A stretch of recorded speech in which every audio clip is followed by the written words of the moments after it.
हमके भूला गईले रे, हम तो के भूला जाइब रे। ते हमके भूला गईले रे, हम तो के भूला जाइब रे। ते कोइले बाड़े छल मिली तोरा फल, ते कोइले बाड़े छल मिली तोरा फल, सारा किस्सा मिटा देब रे। ते हमके भूला गईले रे, हम तो के भूला जाइब रे। ते हमके भूला गईले रे, हम तो के भूला जाइब रे। हम तो के भूला जाइब।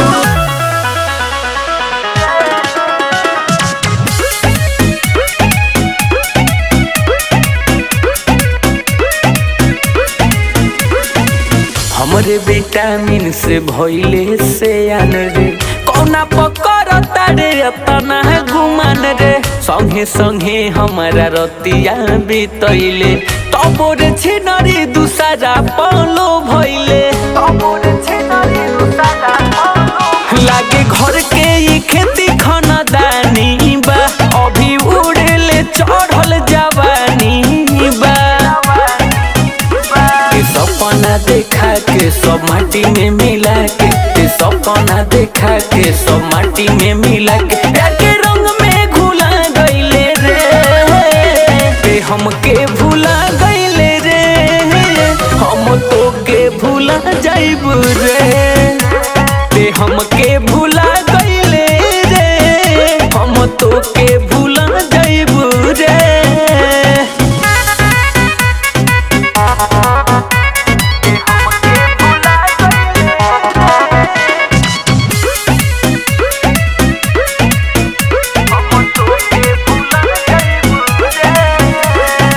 सारा गम भुला देब अजी के देखा दे, चाहे दिल सीना से निकाले पड़ी। खाई कसम तोर रहे भरम रे, करब ना माफ तोरा पिलुआ पड़ी।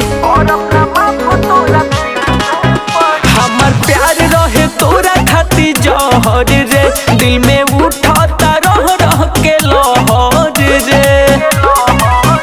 सोनू अमित के जखम ना होता खत्म, सोनू आदित्य के जखम ना होता खत्म, मंटुआ के रुला गईले रे। ते हमके भूला गईले रे, हम तो के भूला जाइब रे। ते हमके भूला